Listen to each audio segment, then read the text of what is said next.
Welcome to this explainer. You know, when we look up at a soaring skyscraper, it is so easy to be completely captivated by the sleek glass and just the sheer dizzying height of it all.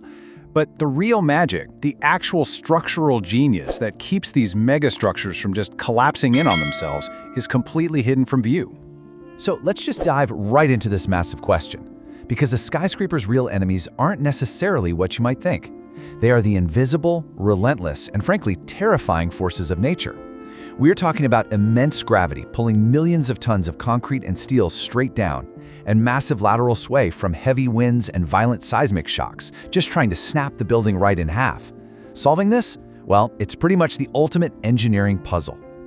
To grasp exactly how these megastructures survive, here is our agenda for today. 1. The Mega Tall Challenge. 2. Burj Khalifa, Defying Gravity. 3. Analyzing the Foundation Matrix. 4. Surviving Earthquakes and Wind. And finally, 5. The Ultimate Balancing Act. Let's get right into it. Part 1. The Mega Tall Challenge, Battling the Elements. Before we dig into the really wild data and specific buildings, we need to quickly understand the two primary technologies that make these structures even possible in the first place. First up is the piled raft foundation. Basically, imagine a giant snowshoe, but one that is also bolted down with massive tree roots. A standard shallow foundation, like the kind you'd use for a normal house, would just immediately sink under the crushing weight of a mega-tall building. To prevent this, engineers pour a massive, incredibly thick concrete slab to act as that snowshoe and spread the immense weight out. But they also drive deep columns or piles far into the earth. Those are our tree roots. This transfers those extreme vertical loads down to deeper, much stronger soil layers, firmly locking the building in place so it doesn't sink into soft ground.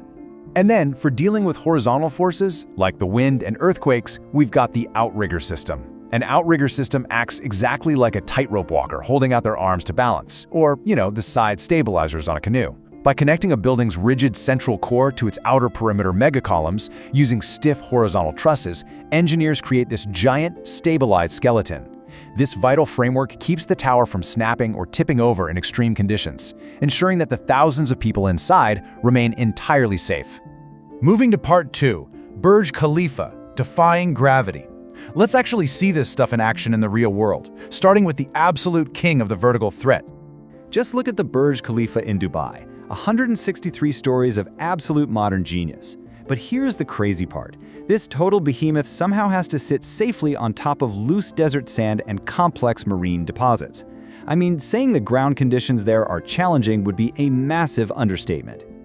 At literally 829.8 meters tall, the sheer vertical load it's practically incomprehensible. The gravity trying to drag this specific building straight down into the earth is immense. A traditional foundation would fail absolutely instantly here. So, what's the hidden structural solution that makes a nearly 830-meter height possible? Right beneath the tower sits a massive, 3.7-meter-thick concrete raft. Poured using this highly specialized C50 self-consolidating concrete, it acts as that giant snowshoe we talked about earlier. It takes the immense crushing weight of the tower and perfectly spreads it out safely across a 3,305 square meter area. But as we know, a giant snowshoe isn't going to cut it all on its own. To keep it from sinking, that raft is heavily anchored by 192 bored, cast-in-place concrete piles. Every single one of these piles is 1.5 meters wide, made of ultra-strong C60 concrete, and they plunge deep, deep into the ground.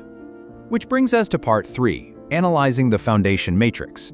Because you can't just drill down blindly into the dirt. Engineers had to rely on an incredible matrix of data to ensure total stability. See, the soil in Dubai is incredibly complex, so engineers had to meticulously plan the depth of those 192 piles. The ground layers step down drastically. You start right at the surface in loose marine sand, then you hit very weak sandstone. And deeper still, up to 140 meters, you're dealing with weak mudstone and conglomerate.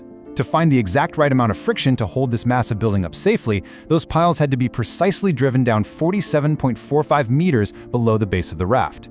The actual friction of the earth pushing against the sides of those 47-meter columns is what ultimately suspends the building. It's wild.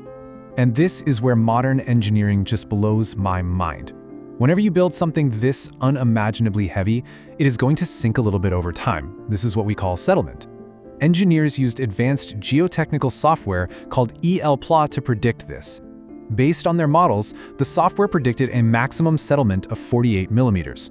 When they actually went out and measured the sinking of the Burj Khalifa on February 18, 2008, under about 80% of the building's load, it had settled exactly 43 millimeters. The prediction was nearly flawless.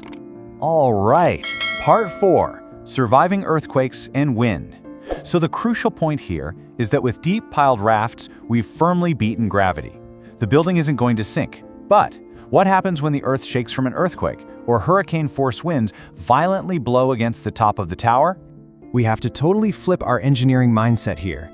We transition away from vertical forces, gravity trying to sink the building, to horizontal forces. This is wind and seismic activity trying to push the structure sideways, trying to tip it over like a giant domino, or snap it right in half through excessive sway. To really grasp how we defeat that terrifying lateral sway, let's check out our second case study, the Hong Kong International Finance Center. Standing at 89 floors and 415 meters tall in a city famous for extreme typhoons, it is a literal masterclass in structural rigidity and battling those massive horizontal forces. If you look at the structural layout, you've got a central reinforced concrete core completely surrounded by massive perimeter megacolumns, but they are absolutely not standing independently.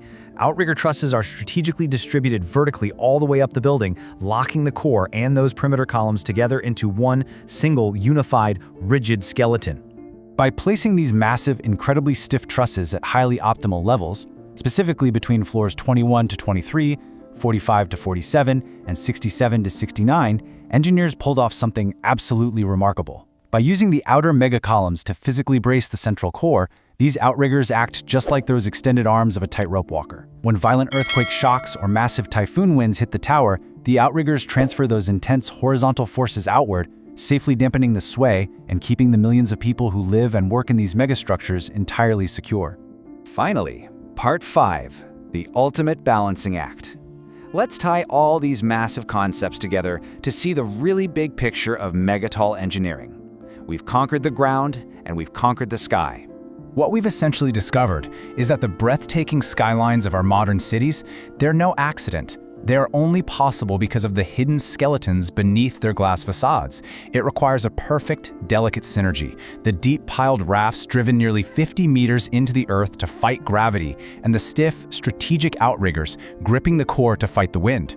One without the other, and these soaring megastructures simply could not exist. Which leaves us with a truly fascinating thought to wrap up this explainer. If we have already calculated the exact friction needed to conquer sinking sand and mathematically perfected outriggers to survive violent typhoons, what is the true limit to human engineering? How much taller can we push these invisible forces before physics simply says no? It's a thrilling question for the future of our skylines. Thanks so much for tuning in.